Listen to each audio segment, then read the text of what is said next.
following announcement has been paid for by the WZWA Network. Hey, wrestling fans, it's Jim Molineaux from Extreme Championship Wrestling, and you're listening to the Insider's Edge podcast. Hi, everybody. This is former WWE superstar Al Snow. CW Anderson. Sean Oliver. My name is Eugene. And you are watching the Insider's Edge podcast. Now get on the train. Ladies and gentlemen, welcome to the Insider's Edge podcast here on the WZWA Network in conjunction with Blue Wire Hustle. I'm your host with the most on the West Coast, California in Fury. Great to be with you all once again, and this is a momentous occasion for the Insider's Edge podcast. This is something that, we've been going at it for over a year now, and finally, after a year, I get the opportunity to interview a referee, but not just any referee. No. This is none other than the incomparable, the one, the only Jim Reffin Molineaux. How you going, mate? Good. How are you? Great intro. Thank you. You're welcome, sir. And I'm doing great, my friend. I've got some red wine here, so I'm feeling good. Good for you. A little early here for wine, but that's okay.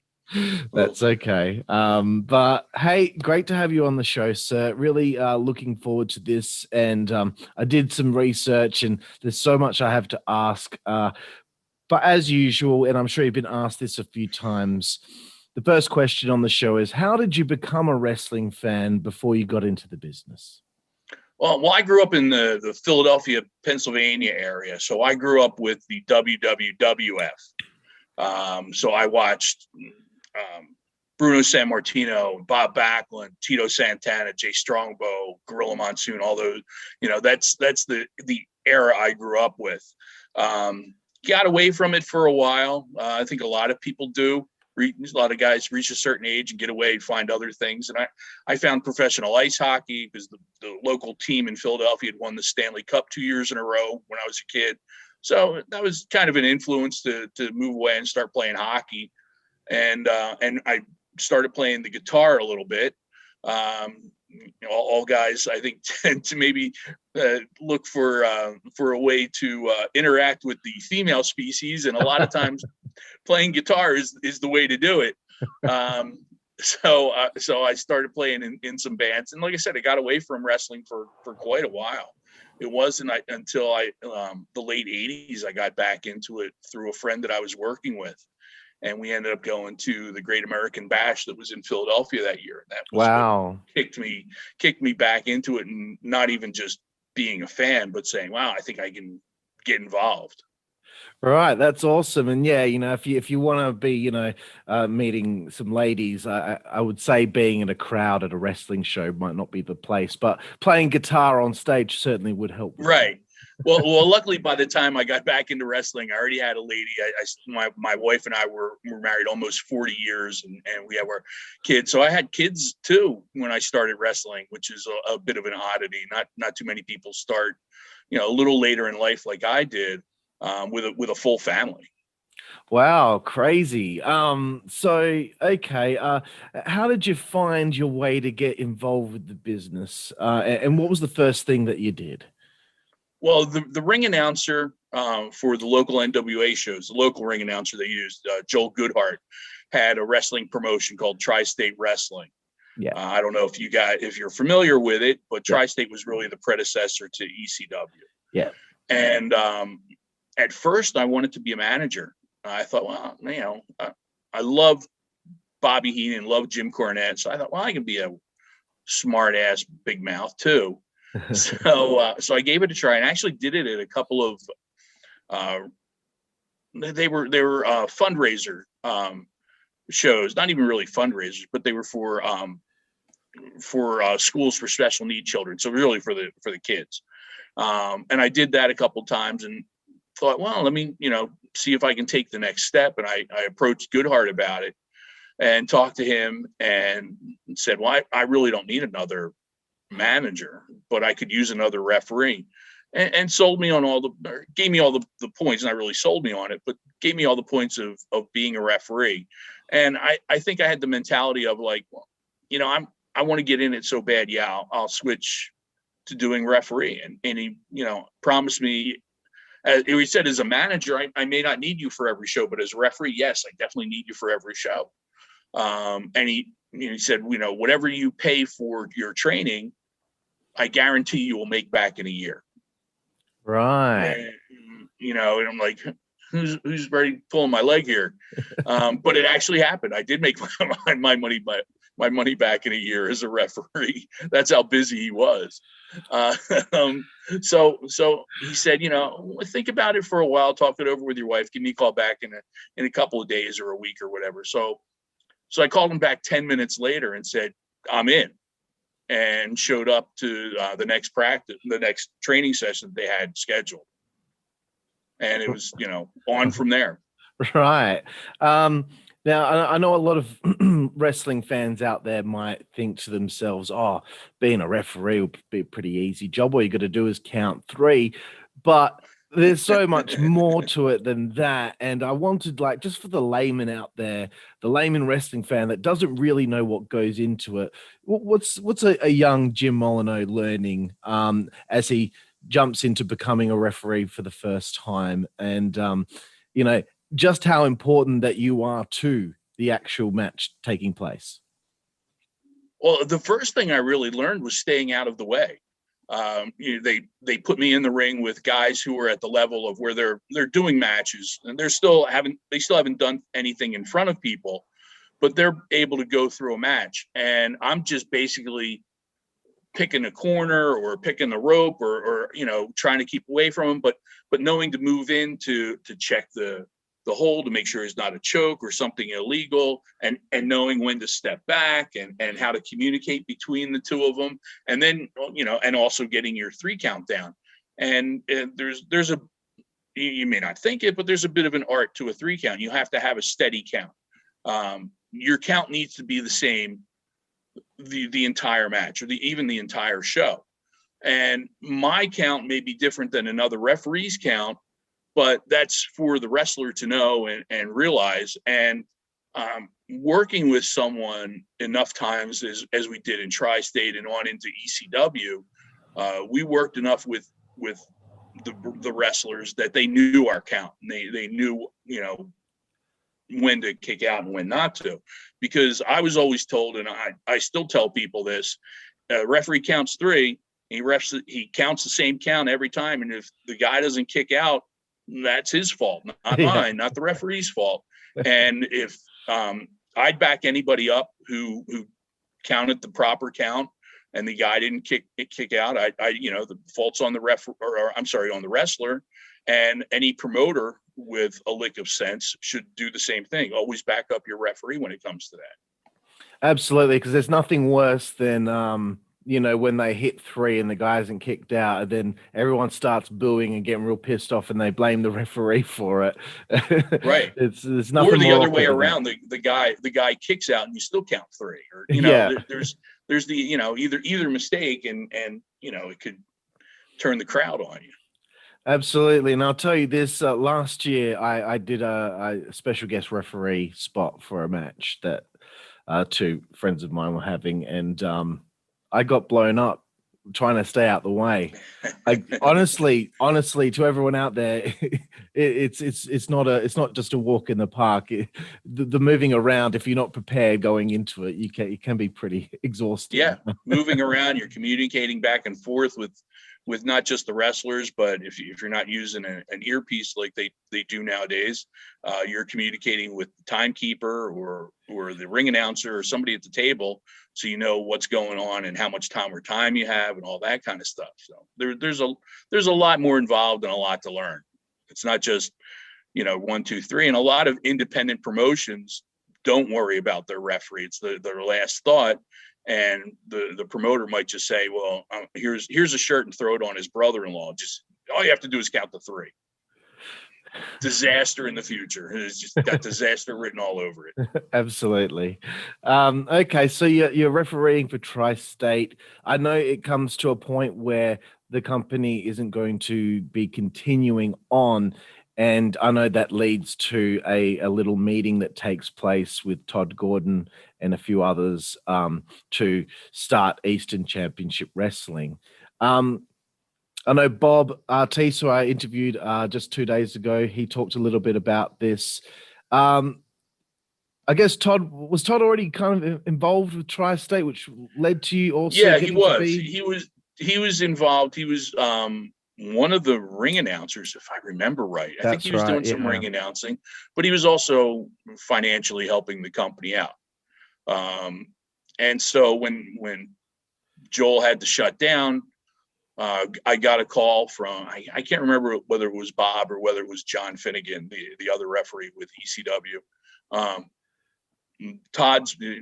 was told Todd's working on something. Stay tight, stay loose, get ready. We'll give you a call when something's ready to go. And I can't remember what the time span was. It wasn't that long. It wasn't years or a year or anything like that. It was maybe a month or two, and got a call and was told that everyone that was part of Tri-State is welcome to come and be a part of ECW if you're interested. And I was, and we stayed we were at the same level as we were with Tri-State, doing local shows. Nothing, there was no TV or anything like that involved yet. But yeah, I went back gladly.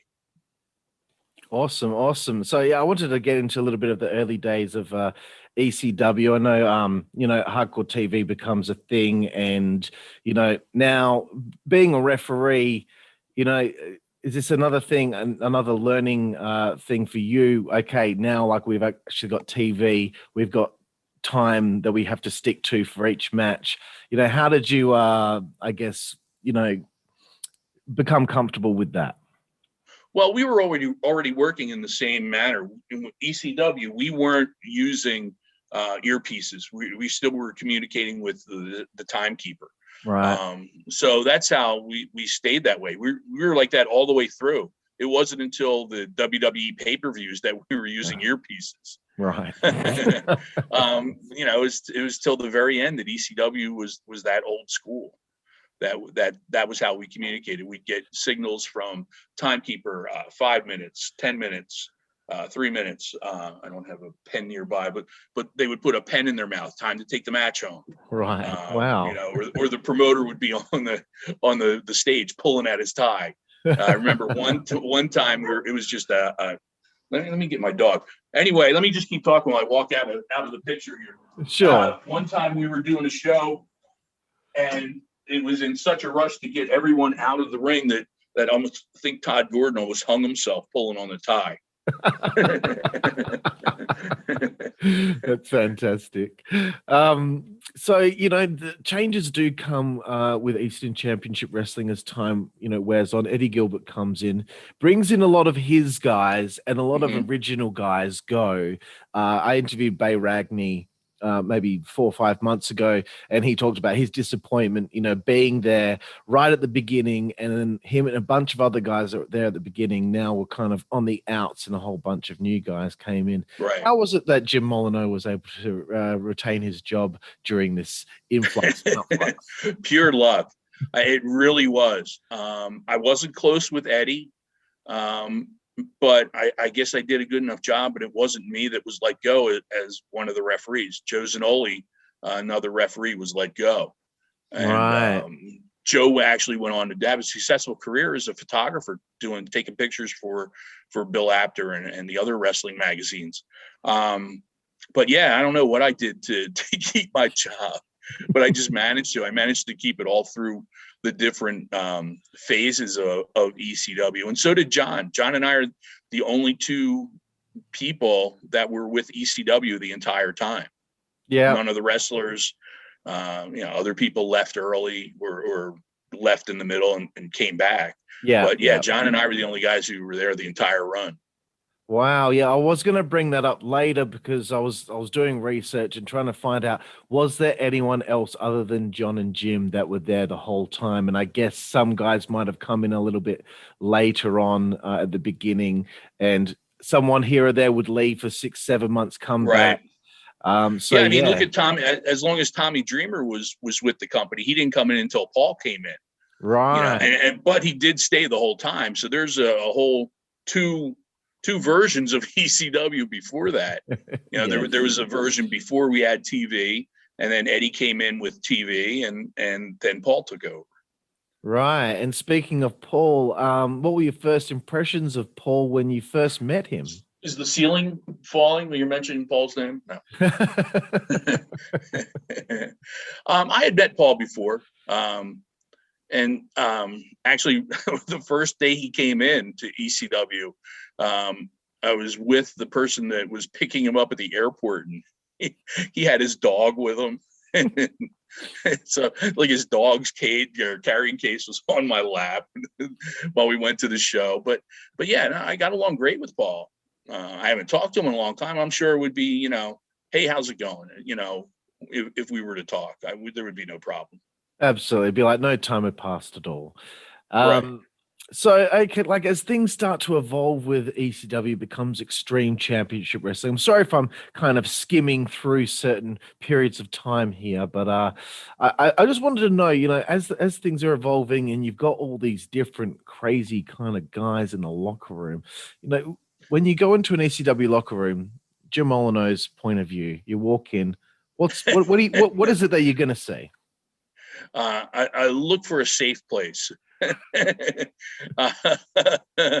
are different aspects of the locker room, and I wasn't a guy who was looking to get in trouble or get high or get drunk or anything like that. I'd take a drink every once in a while, but I wasn't there to drink. And I was always looked at one of the responsible, I hate to say that word, I'd be the responsible driver for some of the people. I drove Paul quite often. I would make sure Paul's assistant would get there in time so she could set up the box office, and she handled the money. So we would make sure, I would make sure she was taken care of with the money and everything like that. A lot of the guys who came in for maybe a one shot or whatever, I would be the one to be responsible enough to drive them back to their hotel. A guy like Bobby Eaton, Brian Pillman is the guy I drove back to his hotel, which is a funny story, because that classic night he was in ECW was gonna pee in the ring. Yeah. I mean, he chased me out of the ring. I mean, he really chased me out of the ring. I don't think I ran that fast in my life. And at the end of the night, Paul says, "Hey, can you take Brian back to his hotel?" And I'm like, man. And he was acting crazy in the back, playing the game. I mean, actually working the work, I should say. So I said, "Come on, I'll take you to the hotel." And I had a Dodge minivan at the time. So he gets in, and we're pulling out of the parking lot, and the fans are hanging out in the back, and he's like howling and biting at the window, and just putting on the complete off the wall Brian Pillman.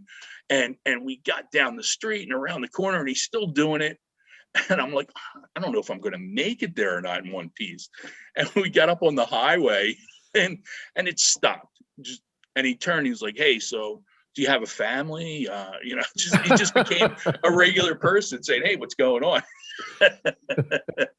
It was great. Oh my gosh, I've never been more impressed with anybody throughout wrestling than I am with him, and being able to commit that much to what he was doing with that character. It never ceases to amaze me, and that is a wonderful story. Thank you so much for sharing. So fast forwarding again, another question you've probably been asked about many times before, but it is such an important night in ECW's history, and it's barely legal 1997. And I just want to know, from your perspective, your feelings, this must have been an incredibly exciting night for you and everyone involved. Oh yeah.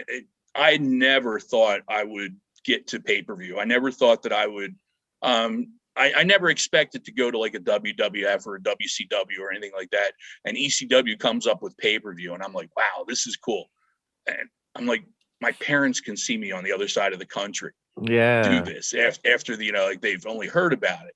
So the night before we went there, and I just checked out the building, and they painted the floor. they gave it a nice finish and everything, and watching them set up the lights and everything. So we had to check in the next day at like 12:30, which was odd. We'd never had to do anything like that before, but it's pay-per-view and something new, and they wanted to make sure everyone was in town. So go over there around 12:30, and every check in. Paul says, "Okay, you guys can go have lunch, and be back by," I think it was 6 o'clock was probably call time, maybe 5 o'clock. And I thought, you know what? Even though I was like only 20 minutes away, I could have gone home and taken a nap. I want to take it in. So I just went and sat in the bleachers and like I said, watched them put up the lights, test the sound, test the lighting for the entrances, just like the whole thing, took everything in. Because who knows if you're ever going to do this again? Because it was all something new to most of us, a good majority of us. So I just wanted to take it all in, and I just was amazed of how it worked and how we were able to pull it off. Absolutely. It's that's exactly something that I would do too. Soak it all in and just take the time to smell the roses. Mm-hmm. Yeah, exactly. That's a perfect way to go about it. I would have done the same thing. And what an incredible evening it was. And I'll talk to Bob about this, about how just as the show goes off the air, the generator explodes or whatever it was that happened, the power's out, and of course ECW, that's what would happen, right? Absolutely. Yeah, we're just real lucky that it didn't happen while the show was going on, because that would have been perfect foil for WCW or WWE. Look at these idiots, they can't even put on a pay-per-view. So why would the pay-per-view companies, why would you deal with them again? Yeah. we lucked out of that one. Absolutely. And what a wonderful end to the show with Terry Funk, the living legend himself, walking away with the championship. Okay, another question I wanted to ask, which I'm sure you've been asked this one too, but how did you feel when you found out Todd Gordon was leaving the company? Because he'd been there, he started the whole thing and right, at least carried it on from Tri-State. So you must have had mixed feelings about your old buddy now leaving the company. Yeah, I really did have mixed feelings because, at the point, Todd was no longer the owner of the company. Paul was now the owner, and I think that if Todd was going to leave, I would have kind of expected him to leave right when he sold the company. I'm selling the company. Paul's taking over. Thanks, guys. I did as much as I could. I didn't expect him to stick around and be a part of the company or part of the shows. So I was kind of surprised with that more than I was with him leaving completely. But I completely understand leaving. It's something that you created, and now it's driving off in a different direction, and there's nothing you can really do about it. And I'm sure it was somewhat frustrating. So I completely understand the leaving the company. Yeah, of course. And I want to put it out there, everyone. Todd Gordon said himself he wasn't the mole. He was no mole. Okay, if WCW or WWF wanted to contact someone to come over, they didn't need to call Todd Gordon. They would find a way to contact that person. Okay, just want to let everyone know out there, not to believe the narrative that can be out there sometimes. Right. So you have mentioned, some other things you did for ECW, like driving people and all that. But were there any other jobs? I know like a lot of jobs were shared among the talent in the company. Were there any other things that you did for ECW? Well, at the shows when it was pay week, I would make sure guys got their checks, help get everybody out of the building a little bit earlier. So that was one thing that not just me, but the other referees did it too. But then after ECW got big enough and we had been on TNN, and we were on TNN, I don't think it was before that. I think it was the same time we became part of TNN.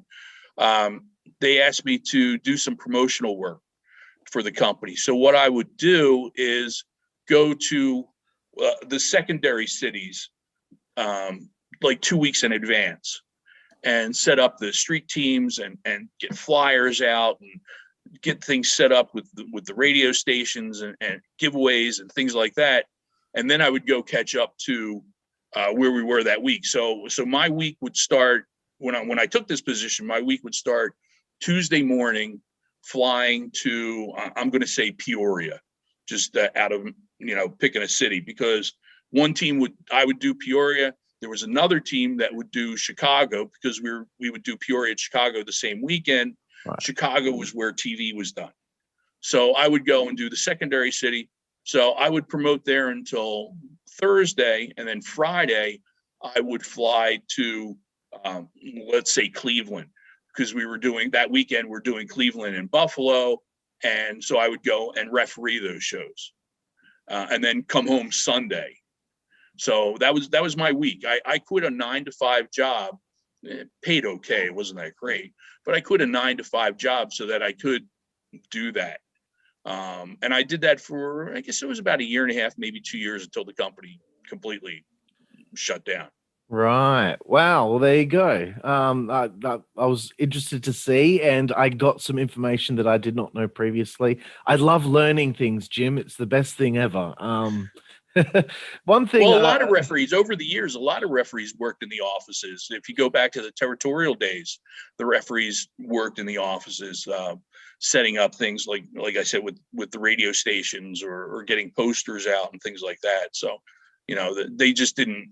Where you think of the territorial days, when you think of wrestlers going from territory to territory, the referees usually stayed wherever they were and worked in the office. Interesting. Didn't know that. Awesome. Another thing that I feel like you're known for is getting physically involved during some matches that you'd be in. I read somewhere, I was Googling your name, and I found a thread on Reddit, and someone talks about that you and Tommy Dreamer did a double drop kick spot together once. No. Okay, so they were No. lying. My ass doesn't fly. So I think it was John Finnegan. Oh, okay. It John. Had to have been John. Right. But I do know that you did punch Steve Corino in the face, which must have felt good. But what other things do you remember doing? Well, there's DDT someone once or something like that. Or I think John and I double DDT Jeff Jones, who was the evil referee, at the November to Remember, the first November to Remember. That was a pay-per-view. Let's see, it was the Dudleys against Dreamer, Sandman, and I think Spike Dudley. At one of the Heat Wave shows from Dayton, Ohio, and we did the sliding drop kick into the corner, picked everyone up upside down, put them in the turnbuckle, the tree of woe, and I slid into Joel Gertner. While the other guys hit the Dudleys, I hit Joel. That's brilliant. Yeah.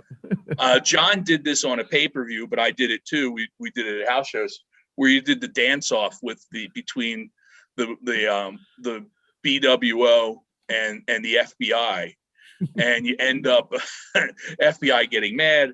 They whip you, you duck, double clothesline the FBI, slam the FBI, and then for me, the highlight was up comes Tommy Rich, who was a hero of mine. Tommy Rich comes popping up, and you nailed Tommy Rich.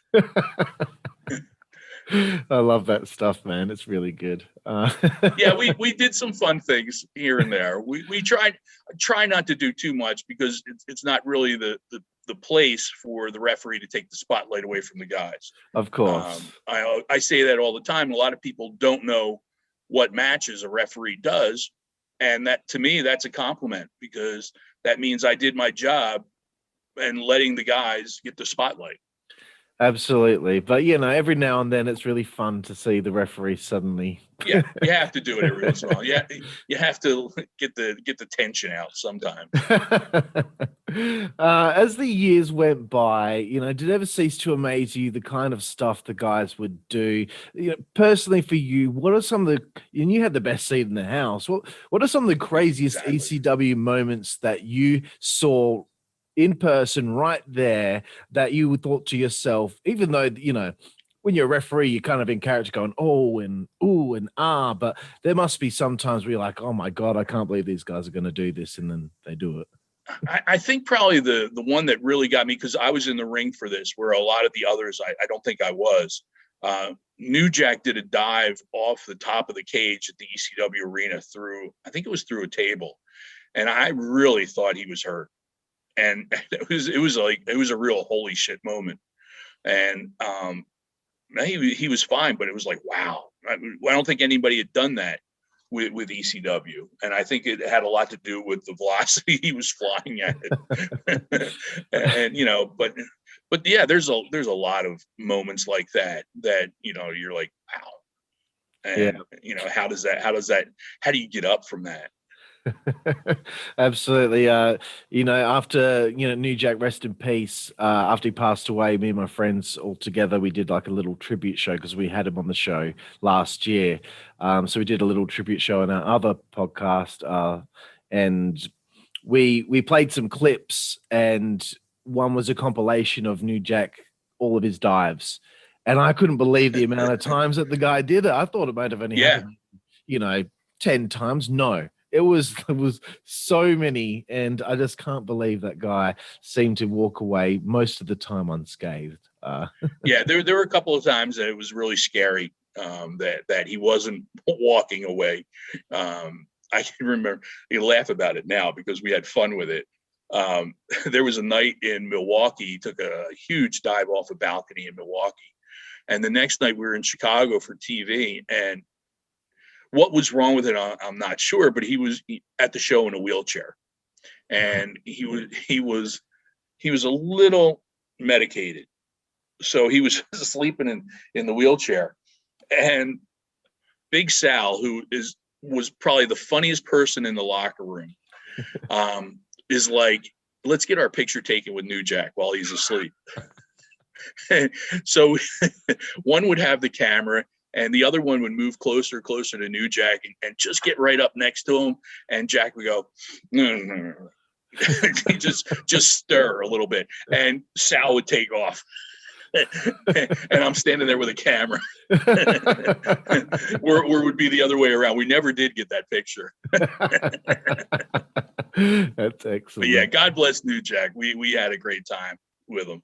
Absolutely. And you know, and I'll say this just before I move on to the next thing. One thing that I was most impressed with that guy was after he had that situation with Vic Grimes, and they've fallen off the scaffold and all that, and he was off TV for a few months. The very next time he was on television, he did a dive off a balcony. And I'm like, man, after what you just went through, having, your skull crushed essentially and blind in one eye, straight away he's back out there and he's like, I'm going to show everyone, it doesn't matter how hurt I was then, I can still do this straight away. Nothing was going to stop him, and he was going to prove it to everyone. Nothing was going to stop him. He did. Nothing did stop him. That's it. Okay, I wanted to do this little section here to shine a light on, the other referees and also some of the ring announcers in ECW. I could say word association, but if you have like a funny story or just how you feel about the guy, please share. First of all, John Pee Wee Moore. Pee Wee was a good referee when he wanted to be. He was a better friend to Sabu than being a referee. But I no problem with Pee Wee. Pee Wee and I get along fine. We have fun. Cool. Mr. Mike Keener. Love Mike Keener. If anybody is looking for someone to referee a show, he's one of the first names I would recommend. Excellent. And a very forgotten about guy with the company because he was also in the ring crew. So another one who would get there early. He would set up the ring and God bless me, do a show too, and then tear the ring down and drive to the next town. Wow. With the truck. And I apologized to him that there were some nights that I gave him the last match, just because I thought maybe he would like to work more with guys like Rob Van Dam or do the main event. I wasn't trying to bust his stones or anything by making him have the last match and then have to tear the ring down. It was all for him to get some more experience and help him move along with his career if he was going to move on from ECW. Right, fair enough, and that makes sense. In my research, I found out that one Brian Hilbrand was also referee in ECW for a period of time. Anything to share about Brian? Yeah, Brian came in and did one match, I think, for us with Cactus. It was when Cactus was in a program with Shane Douglas. They all knew each other from the Pittsburgh area, from going to Dominic DiNucci's school. Yeah. So they all knew each other, and it was the perfect angle for him. Brian Hildebrand, I think, was a great referee. Guy worked. If you look at what he did with Smoky Mountain, he did the entire show every night, every week. Amazing. Wow. And then again, he was one of those guys who would work in the office during the week, and I think he probably drove the ring truck too. So a lot of referees are unsung heroes for companies, the backbone of the company, and people don't know it. Yeah, absolutely. Of course, your good friend, Mr. John Finnegan. My mentor, my trainer. John trained me at the school that Goodhart had, and we still work together. There's a local company called ECWA, and they do a tournament every year, the Super 8. Yeah. And I got invited to do the Super 8 last month, and actually John's picking me up in a few hours, in like 4 hours, and we're going to go work for ECWA again tonight. Oh, awesome, man. That's great to hear. I was going to ask later on if you're still refereeing here and there, so that's great to hear. I just got back into it. I hadn't refereed in 7 years. I was running a promotion on my own, and so I was more worried about things behind the scenes, so I wasn't refereeing. Closed the company down and started refereeing again. The opportunity came up, and I took it. Fantastic to hear. Okay, so like I had to bring up Bob Artis's name, but if I have to bring up his name, then I should also bring up Stephen DeAngelis. Do you have any thoughts on Stephen?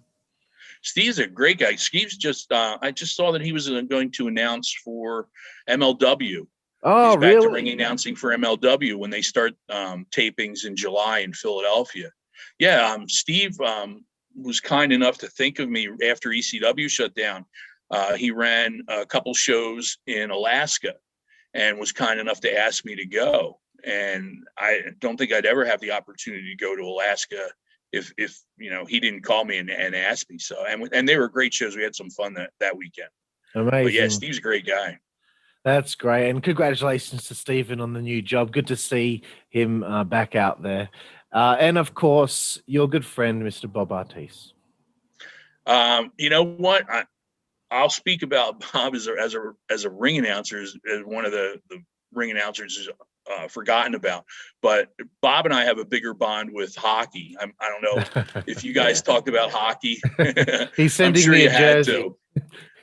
Great. Yeah. But yeah, Bob and I are big, huge hockey fans. And he had, at one time, there were 3 different hockey teams in Philadelphia. The Flyers, which are the NHL team. There was a minor league team called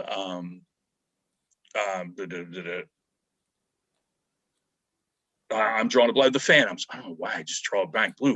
their Flyers minor league team, the Phantoms, was in Philadelphia, and then there was also a roller hockey team, Dogs, and they were partially owned by Tony Danza, the actor. Oh, right. and Bob and his wife Lex had tickets for every hockey team. And if they had extra tickets, they would call me and I would take either my son or my daughter and go and watch the hockey. In fact, the Bulldogs, my daughter went all the time, and they had cheerleaders that came up and down the aisles. And my daughter was a cheerleader for the midget football. I shouldn't say midget.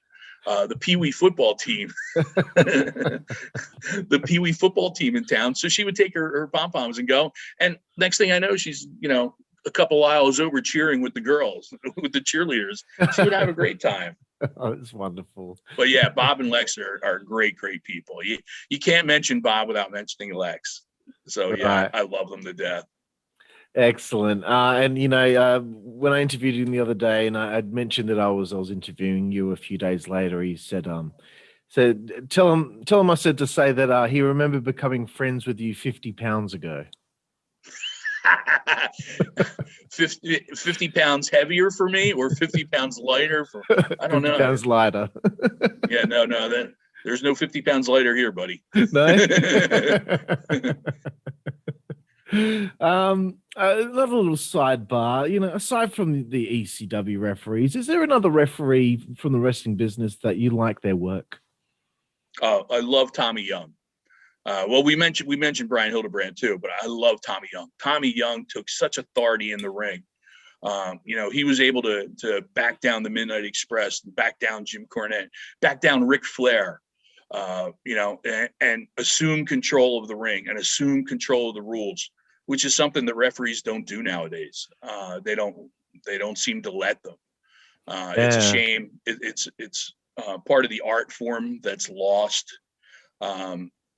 And I don't care who hears me. I'm not going to get a job out of it or anything, but I'm not a fan of the WWF for being disrespectful to referees, not only on the shows, but the referees of the past. There's no way that there should not be a WWF referee in the Hall of Fame. There's not one, and I don't mean in the Legends wing, and no offense to anyone who's in that, but man, tell me that guys like Tim White or Charles Robinson, who's still there, Mike Chioda, all those guys, Dick Worley, guys who worked for Vince Sr., Dick Kroll, guys who, were referees into their late 60s and worked for the company. They're completely disrespected by not being mentioned at all. So I wish there was a way to get people to get behind it and get the referees recognized that they're a part of the product that they're putting out there, that the product that they've put out in the past, and they should be respected. Guys who went out there and did 60-minute matches. Yeah, they worked just as hard as the wrestlers did. I agree 100%. Their Hall of Fame has always pissed me off. Let's just say that. It's always pissed me off because you have an opportunity to give the time of day to shine a light on people and give them the stage for once in their life. Referees spend so much time wanting to make the wrestlers look better, wanting to help the company in each and every way that they possibly can. It would be nice for some of them to have their day in the sun and be able to stand in front of that big crowd and have them appreciate them and, just be able to speak how they feel about their time in the wrestling business and be bestowed this honor of being in the Hall of Fame. It just really gets me mad that they don't shine a light on not just referees as well, but backstage personnel. Sure. I think there's a seamstress in WWE that's been there for like 30 years. Right. So many people that have worked hard that deserve that. Yeah, absolutely. There are so many people behind the scenes are part of any company that should be given some recognition that they haven't gotten yet, and they probably won't. Yeah. I think one day once Vince McMahon is no longer around, maybe then things like that will take place. I just think he's adamant about certain things, even if there's no thought process behind it. Not that I know him personally or anything, but just from what I gather. Okay. I always ask everyone on the show that was at this show about this. And I just want to get everyone's perspective so I can make a big compilation video about it.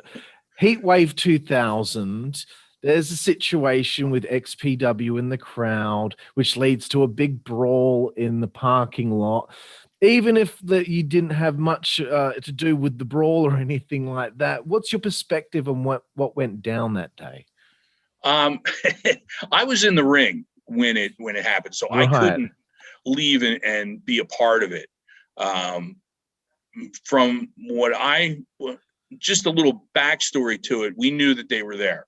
Right. They, in fact, my dad had come to the show. I had a lot of family at the show because it was in California and some of my family's there.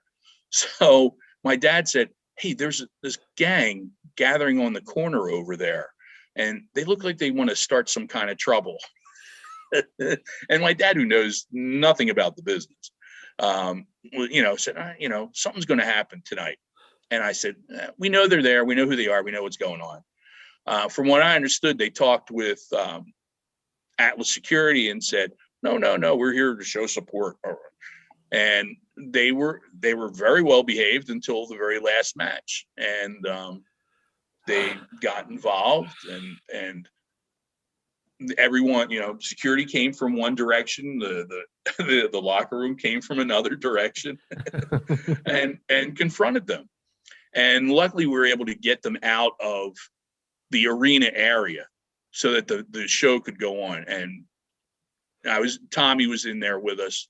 It was his match. It was him against Just Incredible. Yeah. And said, hey, we got to get the people back to the match. So we continued on with the match like we should have. From what I understand, what I've been told, as as those guys were being led out the building this way, ECW guys went to the locker room and outside the building this way and waited for them. Oh my God. And the fun began, from what I understand. And once someone told me, and I can't remember who it was, the two who did the most damage were Mikey Whipwreck and Tony Mamaluke, two of the smallest guys with the company. Just went ballistic. Whether it's true or not, I don't know, because I was in the ring, but that was a story I was told, and I hope it's true. That's amazing, because I've had so many perspectives of this, from Big Sal to CW Anderson to New Jack to Chili Willy, and I heard Chili Willy was beating up two guys at the same time. New Jack was on crutches and he's hooting and hollering with his crutches in the air. Big Sal's clonking people's heads together. I don't know. It's just, if there was one time in the world's history that I wish someone had a camera phone on them, that's an occasion. Right. I would love to. They always pull it out, and film things that they shouldn't be filming, but that was something that should have been filmed the day. Because I'm surprised we didn't send a camera out there. Okay, so Heatwave 2000 is kind of like we're heading towards the end of ECW. Was there a time where you started thinking to yourself, things don't feel they're going well, something doesn't seem right? I know there was problems with TNN, with stupid stuff like just advertising the show, and then when they do, they put the advert on whilst the show is on, which is ridiculous. But right. Was there a moment where you're like, no, I feel like something's not right here? Well, we lost the TNN deal, and I thought, well, this doesn't help. But there's the possibility of getting on somewhere else. I thought the ratings that we drew were able to help us get on some other network. And at the time, there weren't as many networks as there are now. It's easy to get on. I would think it's fairly easier to get on a network if you had a product that was. I think our ratings, we were getting over 1 million people or around 1 million people every week, which was more ratings than the roller derby got or the Monster Jam or anything else that they were pushing on TNN. But I think when they stopped sending me to towns to promote, that was when I said, this isn't good. But I also drank the Kool-Aid and thought, well, one step back, two forward. And we never took the two forward. Right. Yeah, I remember watching the Paul Heyman documentary that the WWE put out, and how there were even talks of maybe, they might buy the company and Shane McMahon might run ECW just as for a test for him later on in time. Stuff like that. Honestly, what I was hoping was that ECW would become a territorial training facility for the WWE, because they were doing the training. They were doing Memphis and Cincinnati, and then they switched to OVW and Deep South. So I was hoping that. I thought it would have been a good idea because it was close to WWE headquarters that it would have been easy to send someone down or call someone up.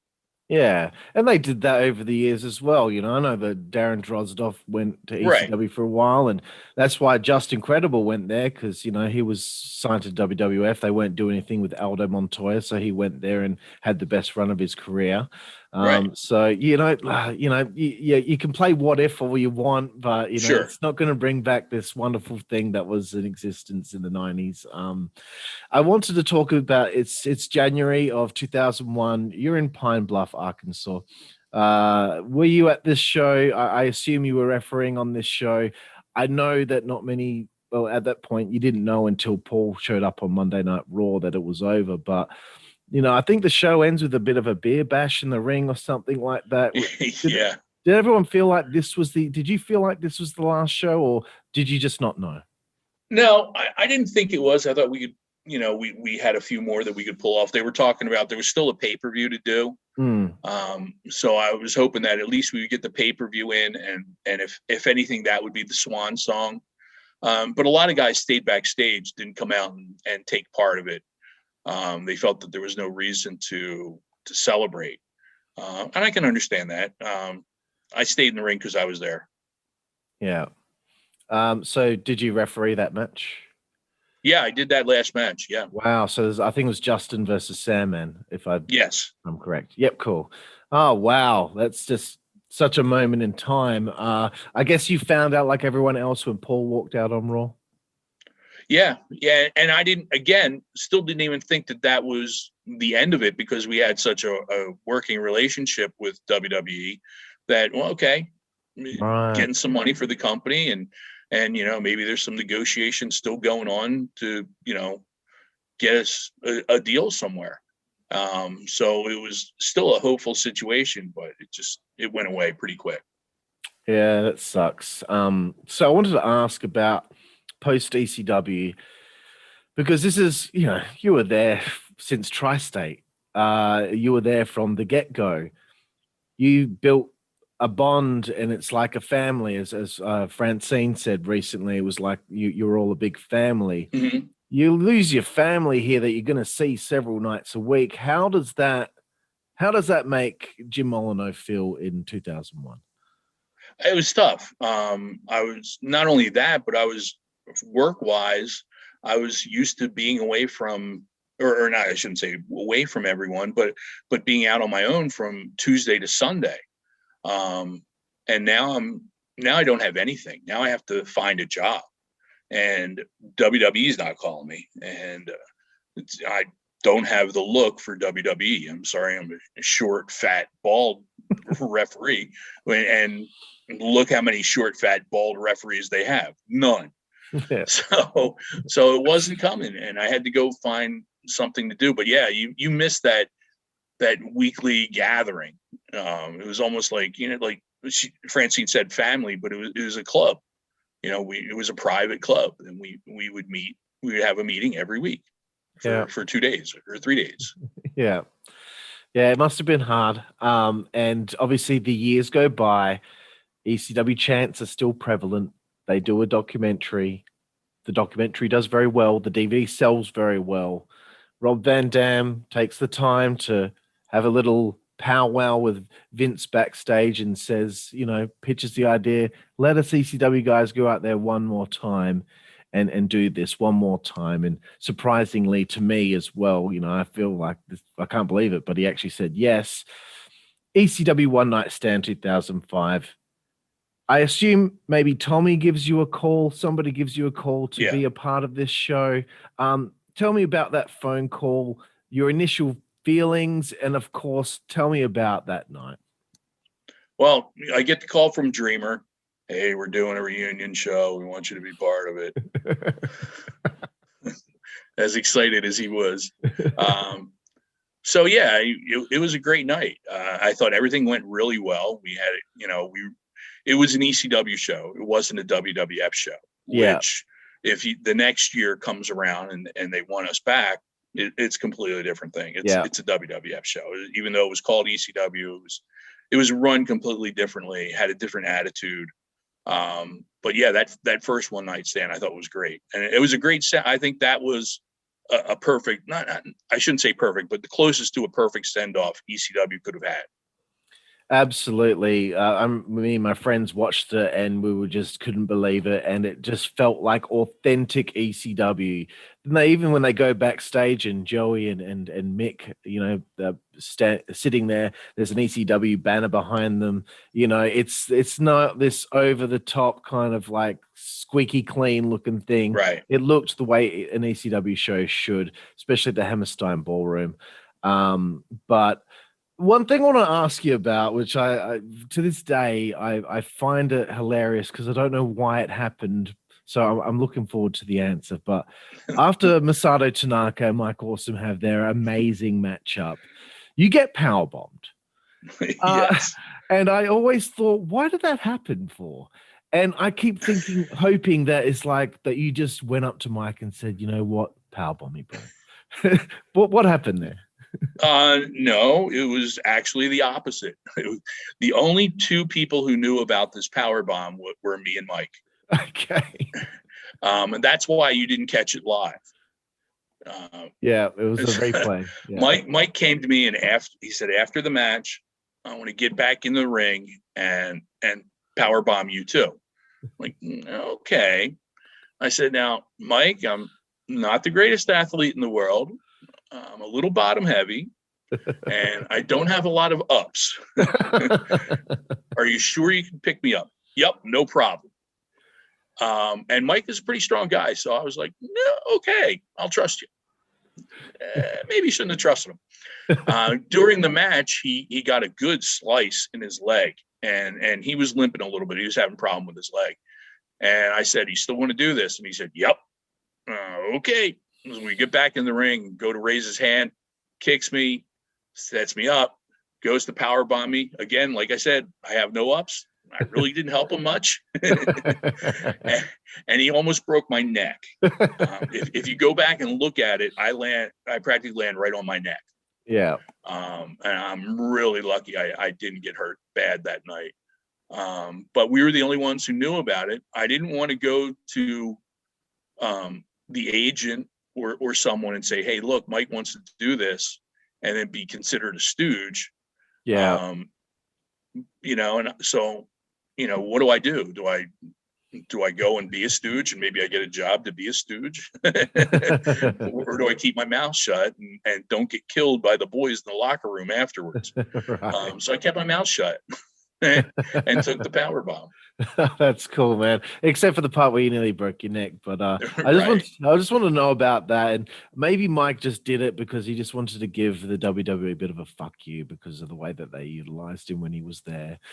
Could be. That's what my assumption would be. There were a lot of those being thrown around that night. I can imagine. So the same weekend there is Hardcore Homecoming. I just wanted your quick thoughts on that as well. Did that also feel authentic ECW back in the ECW arena? I don't know. I wasn't there. Oh, you weren't on that one. Okay, no, I was not there. Shit. Any of the independent, I guess you would call them, ECW reunion things, and also the TNA ones, I wasn't part of. Right. My bad for not doing the research. That's okay. But I just made the assumption that every referee was also on those shows. Yeah. As well. Nope. No, I wasn't invited. Wow. You weren't even invited. You Nope. kidding me? You were there not even since invited. day dot. Oh, Shane, how could you? Okay. You alluded to it earlier. It's 2006. They do One Night Stand #2. I don't know why they called it that, but because it's the reason it was called One Night Stand. But anyway, 2006, they do it again. Obviously, it's not the same. You've got a lot more WWE guys on the show. It's headlined by John Cena versus RVD, which was incredible with the reaction from the audience and all that. And they're going to be bringing ECW back. This was like the strike 3 for me when ECW came back, and then they just killed it. Because strike 1 was the invasion angle sucked. Strike 2 was I hated how they used the NWO, and strike 3 was this. It was like, you've let me down 3 times now. I don't have any faith in the company anymore. But for you, when were you contacted and told about we're bringing it back full time, and what did Tommy tell you about it? Yeah, I forget exactly when I was contacted, but they called me and said, "Hey, we're going to do another pay-per-view and we're going to put the show on TV. We're going to bring ECW back, and we want you to." The story changed pretty quickly. We want you to be part of it, and I was like, "Cool." So I'm assuming that means they're going to offer me a contract, which never did come. Okay. So we did the pay-per-view, and they still, okay, we'll see you at TV on Tuesday. So we had Sunday, Monday off for Raw. Tuesday we did TV with SmackDown crew. Yeah. So in Trenton, New Jersey, which is 30 minutes away from me. Great. At that show, a contract was offered to one of the referees, turned it down. So two of us were left. Don't want to mention names because it's not my business to do so. Two of us were still standing around thinking, well, maybe we'll get a contract. We never did. Never got an offer. The story changed. We want you at every show. We want you to be part of it. Now it became, we want you at what you can get to. So I was like, okay, next week is Albany, New York. I can get to Albany, New York and see how things developed from there. So the next week got to Albany, New York, did the show, and the story changed. Now we want you, but we'll call you and let you know when we need you. That doesn't sound too good. And the next show was, I think, in Charleston, West Virginia, or Beckley, West Virginia. Anyway, it was a good 5-6 hour drive for me on a Tuesday night, which meant that I would have missed work Tuesday. I'm working a regular job now. I own my own courier service. So I would have had to have not worked that day and probably not worked the next day either, because I don't know if I would have been able to drive home that night to be able to work the next morning. And I rode with Mike Keener and I said, I'm not doing it. I'm done. The money's not there for me. I'm making just as much money with what I'm doing outside of wrestling. So I'm not going to make the 6 hour drive to West Virginia. Okay. Nobody seemed to be concerned about it. The week after that, I think it was maybe the week after that, or the next big thing they had scheduled was in Philadelphia. They had a house show at the arena, and they had TV taping at the Wells Fargo Center, the big arena in Philadelphia. Didn't get a call. I didn't call them. Maybe that was my mistake. But I've never been one to reach out too much, reach out personally, or even just show up to a show. Somebody said, why don't you just go? I'm not like that. I'm not one to beg for work. Don't need it that bad. Didn't need it then. And I knew I wasn't going to get offered a contract if I showed up just to show that I was a good soldier, and just show up and take their crap that they probably would have thrown me for being there. So I didn't go. And that was it. I walked away from it as a referee with that promotion.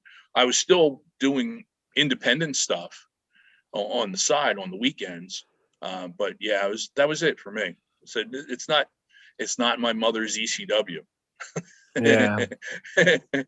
Yeah. No, as a fan, as I started noticing that the referees slowly were disappearing, and Stephen DeAngelis got replaced. Yeah. As soon as I started seeing stuff like that, they're letting Tommy and Paul do their thing, but then they have to start putting their fingers in there and get involved. Right. We don't really like.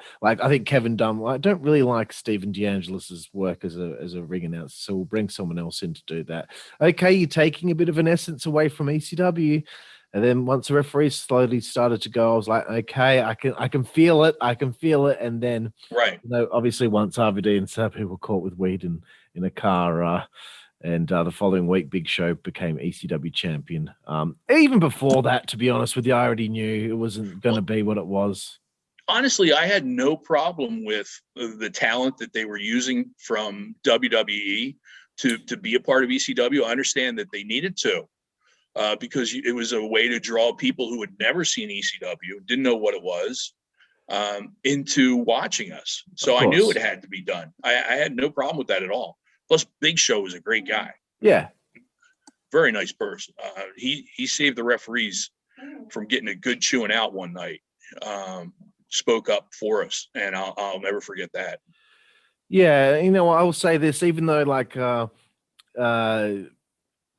things obviously weren't feeling ECW, I think he did a fantastic job as champion, because he was going out there every week, putting himself through thumbtacks and tables and everything, just to try and keep the vibe of ECW out there.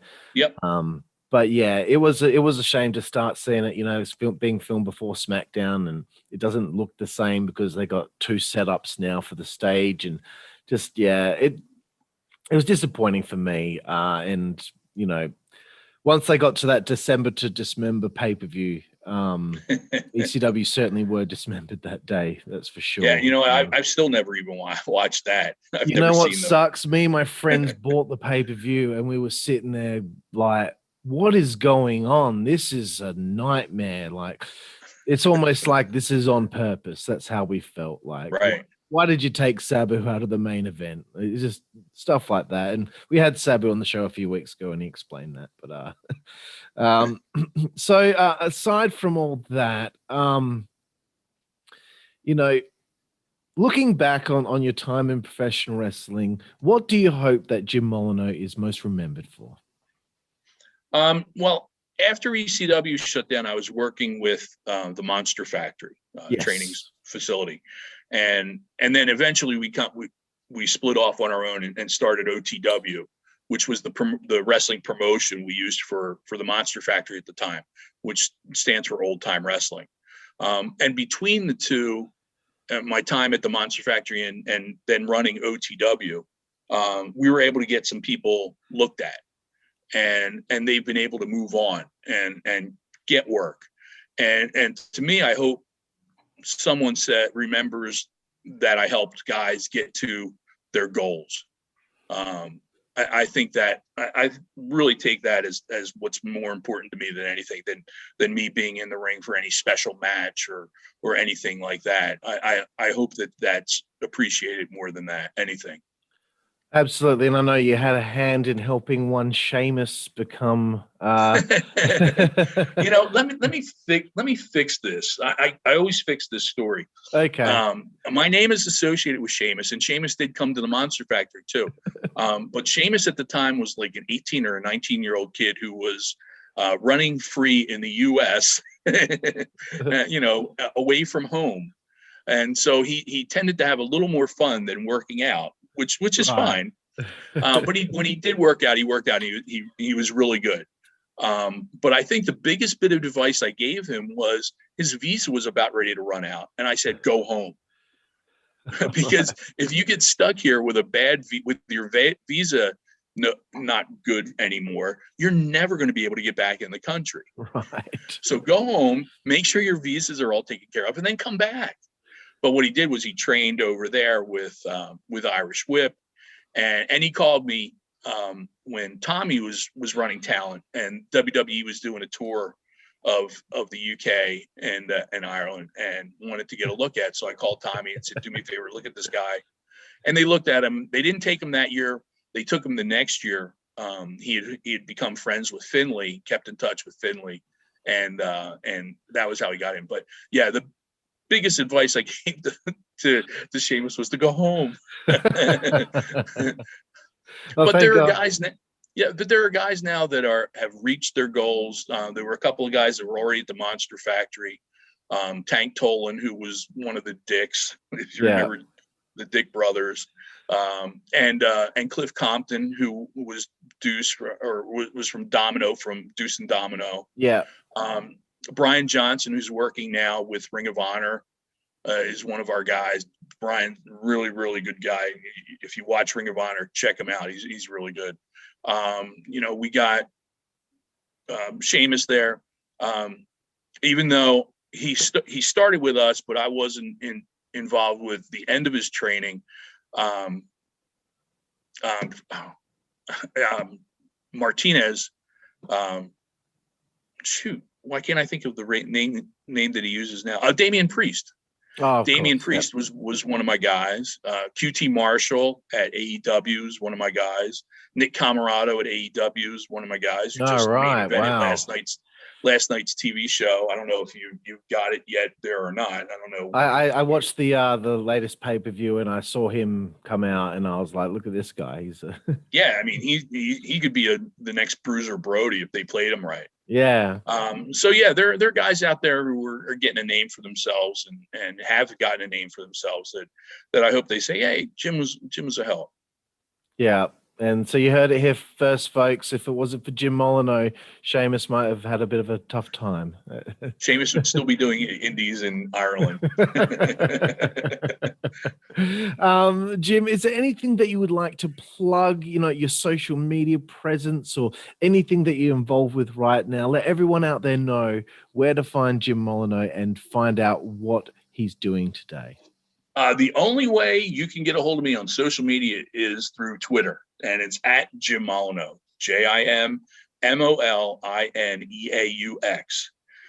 That's the only way you can get a hold of me on the internet with social media. Like I said, tonight and hopefully further on, I'll be working with the ECWA. You can check them out. I'm working with another local promotion called DAWG, DAWG. And I am the head of their matchmaking committee. I don't like using the word booking. I'm head of their matchmaking committee, so I'm kind of in front of the camera for them for that. Also, have on the 19th, I'm doing a virtual signing, and I don't have the link, but I'm sure you'll be able to find it eventually when I get it. I'll be tweeting it out. But I'm doing a virtual signing with Francine. Oh, cool. And we're going to be doing signing some stuff for a couple hours on the 19th. And then next month in July, the 26th or 24th, I forget what that Saturday, I think it's the 26th. I'm going to be in Hamburg, Pennsylvania. There's a big convention, the Legends of Hamburg. And if you don't know anything about Hamburg, Pennsylvania, it's where WWF used to do a lot of television. So there are going to be guys from that area or for that era. Tito Santana, Danny Davis, Larry Zbyszko, guys like that are going to be there. They're doing a whole ECW thing, so I'm going to be there. Todd's going to be there. Sandman, cool. Scorpio. They just added the FBI. Kimona Wanalea is going to be there. Oh, wonderful. Fonzie's going to be there, so that'll be a wild ride. And then there'll be the building's been used for years. For independent shows. So there are going to be a bunch of independent people there too. And then there's a show afterwards, matches. The company's called Outbreak. And I'm going to be doing something there. Not exactly sure what, but I'll have my gear with me just in case. Excellent. Everyone, if you're watching this on YouTube, right down there in the description, everything that Jim has just plugged, it will be right there. So you can find the links right there and you can check out what's going on. Okay, Jim, it's come to the segment now, the famous segment that I like to call 5-second frenzy. You have 5 seconds to answer each question, even if you break the 5-second rule. It's okay. I'm on the other side of the world. There's not much I can do about it. You won't get in trouble. But here we go. Jim Molineaux, 5-second frenzy. Who is your favorite wrestler? Wow. Favorite wrestler, probably going back over the years, looking at, I'm more of a tag team guy, but I would say single wrestler Terry Funk. Excellent. Usually the next one would be your favorite opponent, but I would rather ask you, who is your favorite wrestler to referee a match for? Probably Dean Malenko. Wonderful. And what would you say would be your favorite match of all time that you've seen? That I've seen or been a part of? Either or. Favorite match that I've seen was probably a double bull rope match. This was the first Great American Bash I ever went to. Double bull rope match between Ron Garvin and Dusty Rhodes against Ric Flair and Tully Blanchard. Wow. That's pretty cool. The next one, we're getting away from wrestling now, Jim. What's your favorite book? I'm not a reader. I'm a comic book guy. Okay, favorite comic? Captain America is my favorite hero of all time. Excellent. Jim, what's your favorite TV show? Ooh. Probably in the long run, MASH. Wonderful, wonderful. Next one is very similar. Favorite film? Casablanca. Wonderful. Favorite Greatest musical movie artist? ever made.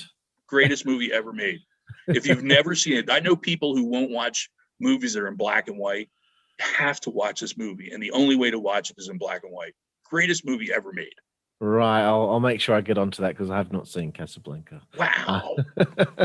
And Jim, I know that you and I have the same taste in music after looking at your Twitter. Who is your favorite musical artist?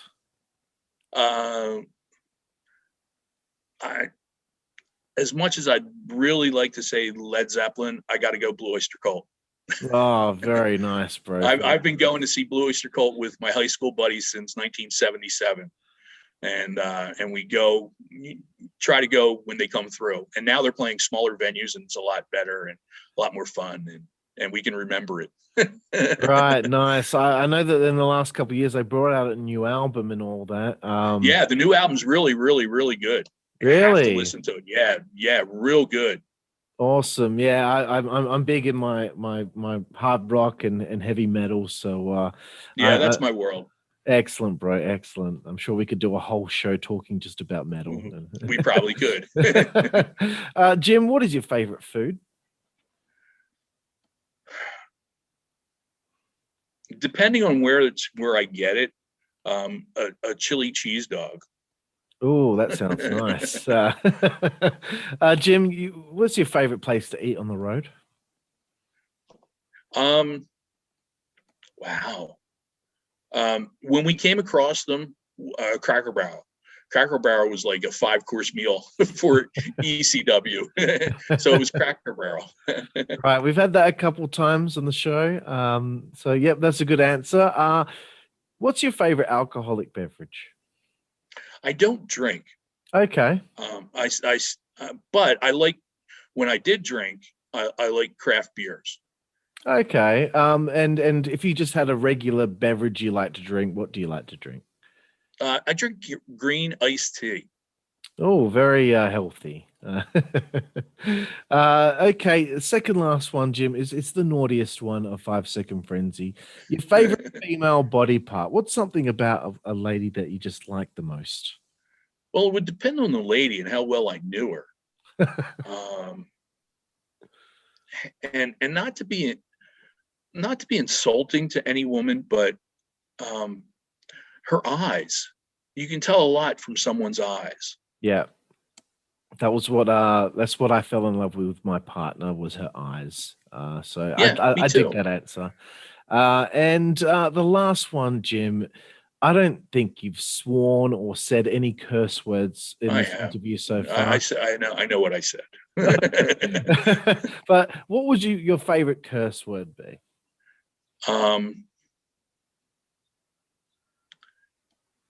Shit stain. Shit stain. Yeah, like shit stain. It's a great name for someone. And if you listen to a certain person's podcast, you know who we're talking about. Excellent. Bob Artista's answer was shit. So very close there.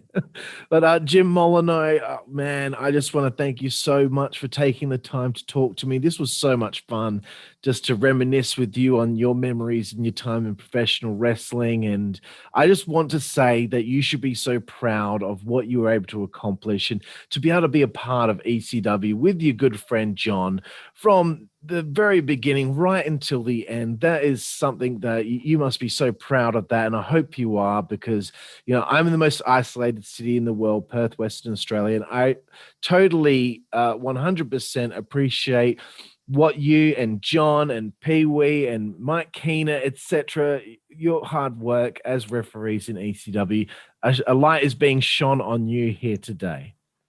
I appreciate that. I'm very lucky that when ECW is all done and said, we're all still friends. Absolutely, bro. So thank you again. I really appreciate it, sir. Thanks, and peace to everyone out there, and a special hello to my friend Mana in Australia. You know Mana, do you? Yeah, I do. Yeah, he lives in my state. Oh, great. Tell him I said hello. Will do. So thank you again, Jim. Thank you.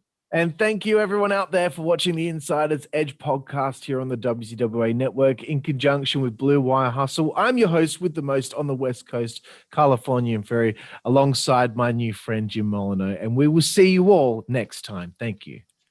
Peace and love.